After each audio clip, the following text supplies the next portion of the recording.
What's going on, guys? My name is Greg and we are back again for another Humble Bundle video. This is for the month of July. The main game that came out this month in the bundle is Dark Souls 2, developed by From Software. You've all heard of Dark Souls, Demon Souls, all these games that are made stupidly hard. These are the sort of games I avoid at all costs because it's just going to infuriate me beyond recognition, and I can't do it. I just can't. It's not. These games are not made for me.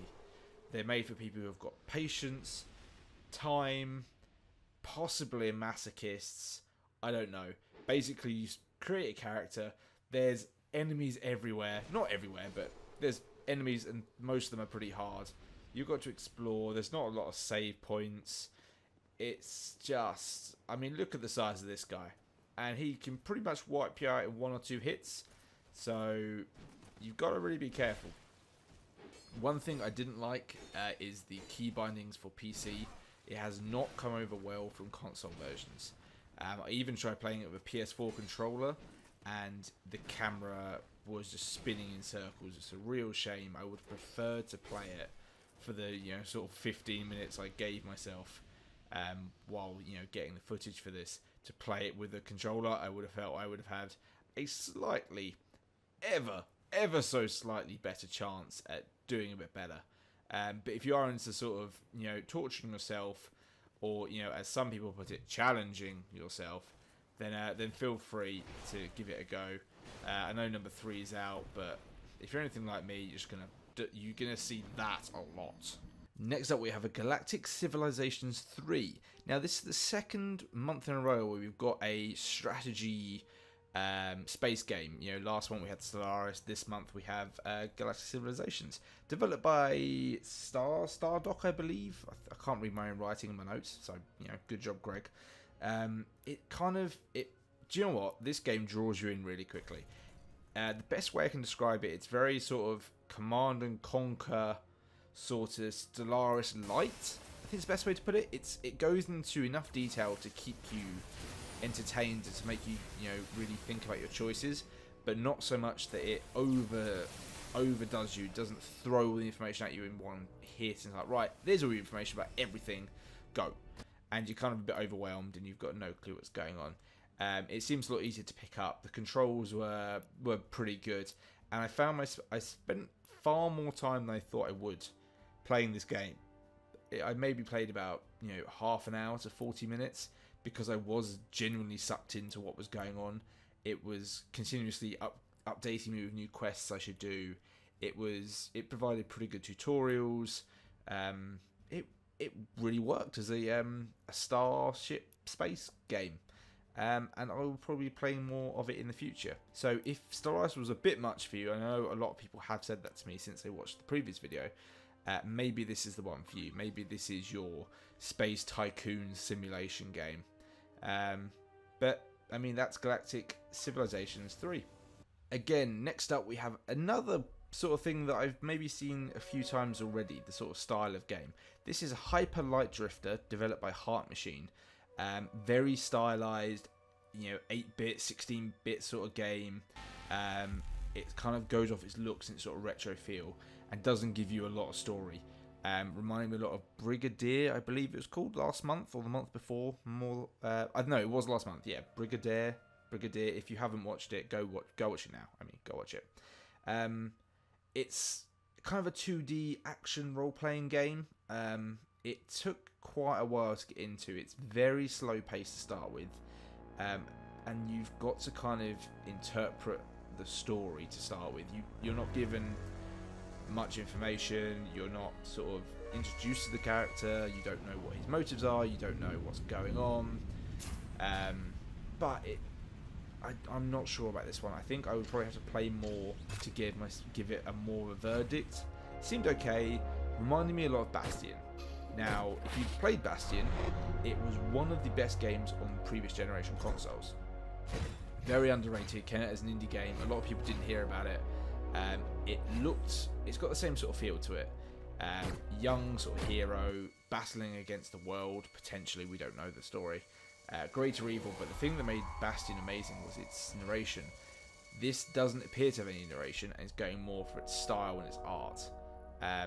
Will it work? I don't know. I can't give a verdict. I'm not sure on this one. But if you see this, you know it looks interesting, then yeah, definitely give it a go. The next game in the bundle is Armello, developed by League of Geeks, which is an awesome name for any sort of development company involved with games. This is a mix of tabletop gaming and turn-based strategy. It's got sort of, with the tile design, it's got a sort of a look of Civilization, got a mix of a little bit of Total War, but it's Dungeons and Dragons essentially. You've got anthropomorphic animals, I think that's the right word. If it's not, I'm sorry. And your heroes, you go and do quests. You've got to battle against your enemies. You've got to take on different challenges, and you've got these different equipment cards and spell cards and everything that will give you advantages or your enemy disadvantages when you roll the dice to battle. So it's got that tabletop feel to it, which is old school Dungeons and Dragons, which some people will absolutely love. Our next game is Kero Blaster, developed by Studio Pixel. Very standard sort of platformer game. Again, very little story to sort of draw you in and sort of give you an idea what's going on. You're a frog with a gun for the Frog and Cat Detective Agency or something like that. Again, there's not a whole lot of depth to it, but it is a 2D platformer, so you can't expect too much depth because it's 2D. Shut up, Greg. It plays like sort of very old school kind of 8-bit platformers. Reminds you a little bit like very old school Mario in terms of the controls, but doesn't really stand out at the moment. It was a bit repetitive. It didn't draw me in. I think that's probably what I'm trying to get at. It didn't have anything that stood out to me as, oh, okay, this is a unique selling point, and this is not just something some guys have made over a weekend of let's introduce some stupid characters, put them in a world, and there you go. It didn't really work. Sherlock Holmes and the Devil's Daughter. I do not need to explain Sherlock Holmes to you. Developed by Frogwares, adventure mystery game, because it couldn't be a beat 'em up, and it couldn't be racing simulation, and it couldn't be a space civilization game because it's Sherlock Holmes. Most of the gameplay from what I played revolves around going to crime scenes and trying to get all the clues, examining the evidence, and trying to figure out who's telling the truth, figuring out what's going on basically, because you're a detective and that's what you're paid to do, I assume. It's again very slow paced, kind of elements of LA Noire, in the fact that you've got to interrogate people, you've got to use evidence against what they're saying, so they can say something and then you can say, well, aha, I have this that means you're lying because I can see quite clearly that you bought cheese on Thursday, when really they're telling you they bought pork on a Monday, and that's just a blatant lie. Again, it's very slow paced. It's too slow paced for me. However, if you like a game that you are joining the dots and you have to really work on what you're doing, then this might work for you. It has got something in it. I can't remember what they call it, but you can actually fail cases in the way you piece together your evidence. So it's not linear in that you're always going to be able to figure out who it is because it leads you down the path of this is the knife he used, and this is the person he killed, blah blah blah blah.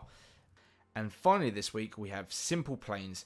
It pretty much does what it says in the tin. You make simple planes. You can create your own plane creations and basically you've got to try and make them fly. I wasn't that successful.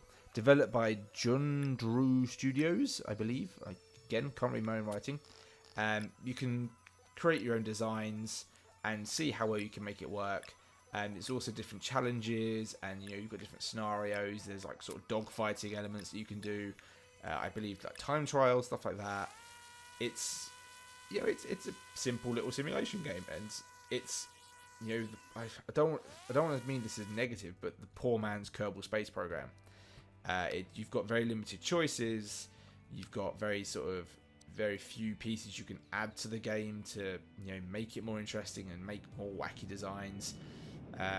It's got it hasn't got a whole lot to it, but I mean it's simple planes. I suppose that is kind of what they're getting at. So maybe they're doing it right, and I'm completely misinterpreting it. It's a bit hard if you try and make planes like me and have miniguns all over them. End up dying a lot. But yeah, I'm sure some people will like it. But that's been the Humble Bundle for July. If you've liked this video, leave a like down below. Drop a comment. What game looks the best to you? And subscribe for this monthly video on the Humble Bundle. I will leave a link in the description below to Humble and the services they provide. Hashtag not sponsored. Hashtag no ads. I just like doing this and showing it off. So thank you for watching, and I'll see you next time.